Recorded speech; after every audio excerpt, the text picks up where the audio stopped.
Bueno, aquí estamos en este espacio, Luz, con dos integrantes del INIDEP. Estamos con la doctora Rosana Di Mauro y Mara Braverman.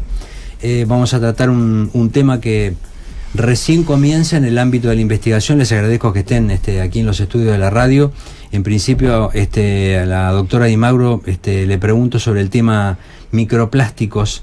Nos llamó la atención la acumulación en todos los océanos y queríamos saber particularmente cómo está el tema de la investigación en el mar argentino y qué han encontrado en estos primeros trazos que han hecho, ¿no? Bueno, en el mar argentino recién estamos empezando a ver qué es lo que hay, de qué tipo, qué forma tienen, de qué tamaño. El trabajo en el INIDEP lo empezamos a hacer este año. Hay otros grupos que ya empezaron a trabajar en el CADIC, en el CEMPAT, en Puerto Madryn, en Bahía Blanca. Patagonia Norte y Patagonia Sur, ¿no? Pero son por ahora todos estudios preliminares.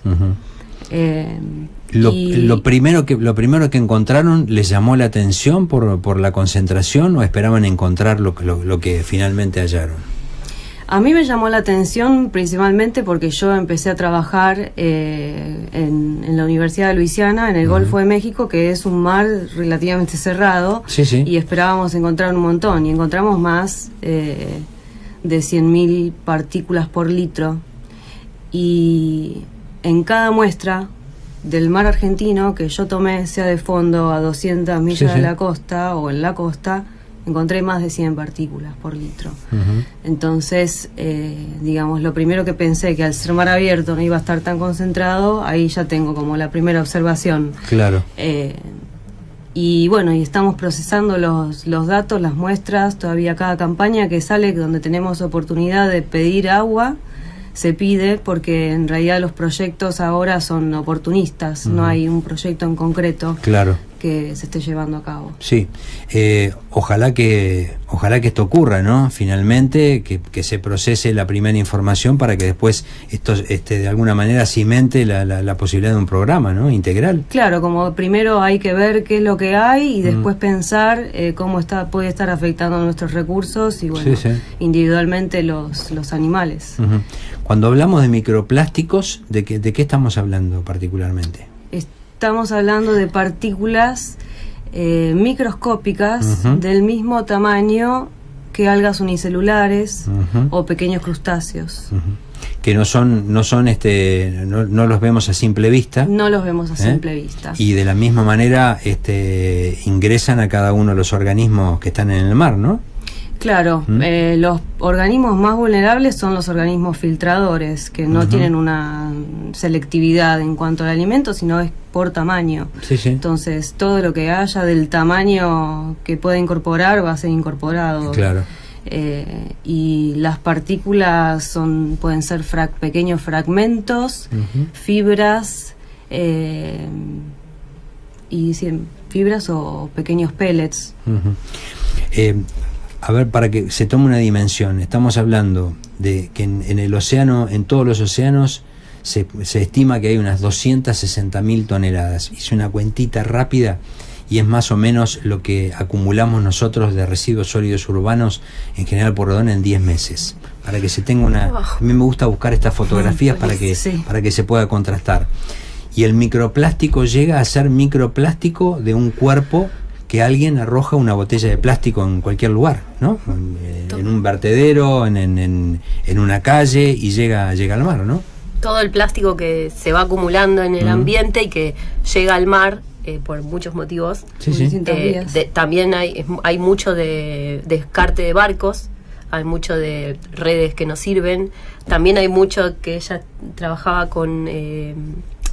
la ropa, o sea, lo textil, lo que sale de nuestros lavarropas va al mar directamente. No sabemos, o no sé si hay, creería que no, filtros para sacar esas partículas. Las propias partículas de la vestimenta cuando se lavan. Son todas plásticas. Cuando se lavan, porque en principio nadie pensó que esto iba a ser un problema. El problema se está viendo ahora, cuando ya hace... O sea, pensá que el plástico desde 1940 que se produce en masa, más o menos. Y toneladas y toneladas. Y el 80% de lo que hay en el mar viene de la tierra, pero también hay parte que se descarta en el mar. Entonces viene de todos lados, porque nuestra vida es de plástico. Tenemos un problema ecológico con el riachuelo, tenemos su salida al Río de la Plata, tenemos un estuario, y un estuario que después se proyecta a gran parte del mar argentino en la parte norte, donde precisamente acaban de encontrar estos números, ¿no? Sí, estuvimos haciendo muestreos en las costas de la provincia de Buenos Aires, también en la bahía de San Borondón, y sí, los resultados la verdad que son bastante alarmantes. Todavía no hay números concretos, pero estamos trabajando.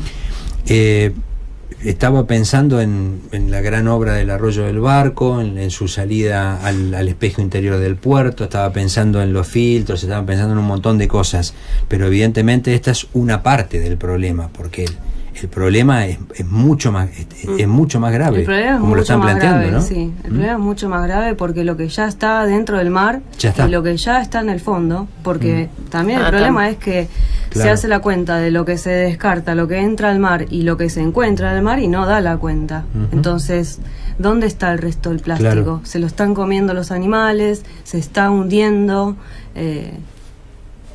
Fíjate que hay personas que reportaron en el fondo del mar a 4.000 metros de profundidad basura. Sí, hay plástico que no se descompone, o que tarda muchísimo en descomponerse para llegar a ese microplástico en todo caso, o a trozos más pequeños.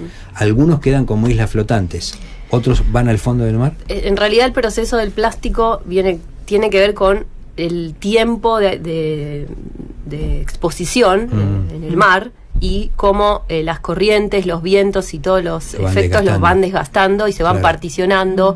Ni hablar de que haya que se particione en tierra por algo, pero después se tira al mar. Entonces de ahí se van llegando a cada vez más partículas más pequeñas.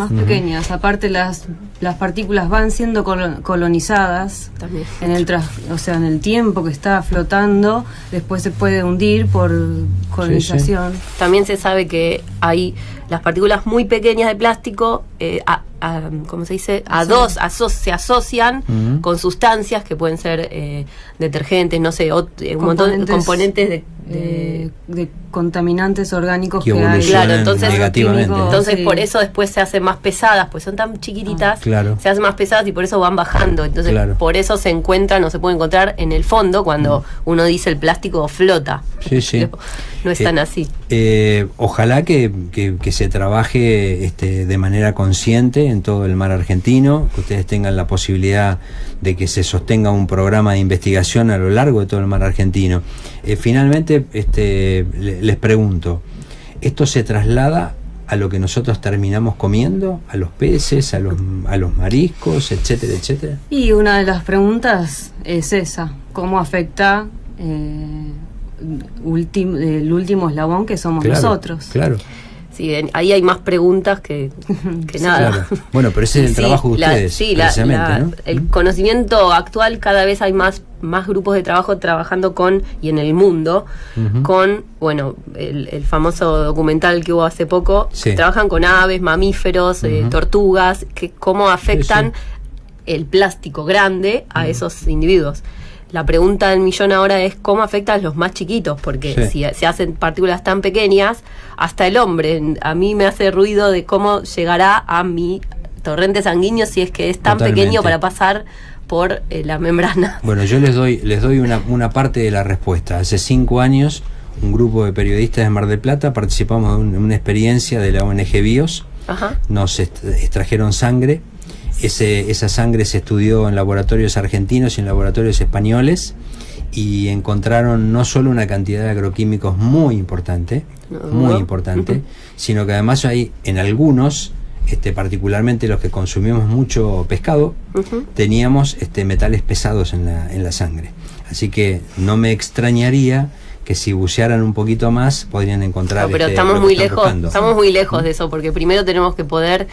En cuanto yo trabajo con peces y con juveniles y larvas de peces en la zona costera, en la bahía de San Borondón. Entonces, para las primeras preguntas que tenemos es cómo afecta lo que hay en el agua que estamos encontrando con las muestras de agua a a la ingestión de las larvitas y a su desarrollo. Claro. Esa es la primera pregunta, y a lo que hay en el mundo son experimentos en laboratorio que demuestran que hay ingestión, pero no sabemos qué pasa en la naturaleza. Seguro. Lo que pasa que lo que tienen los microplásticos también, que se asocian con esas partículas orgánicas en el agua, y cuando se ingieren, todas esas partículas se desprenden del plástico, que el plástico puede pasar con, con la materia fecal. Sí.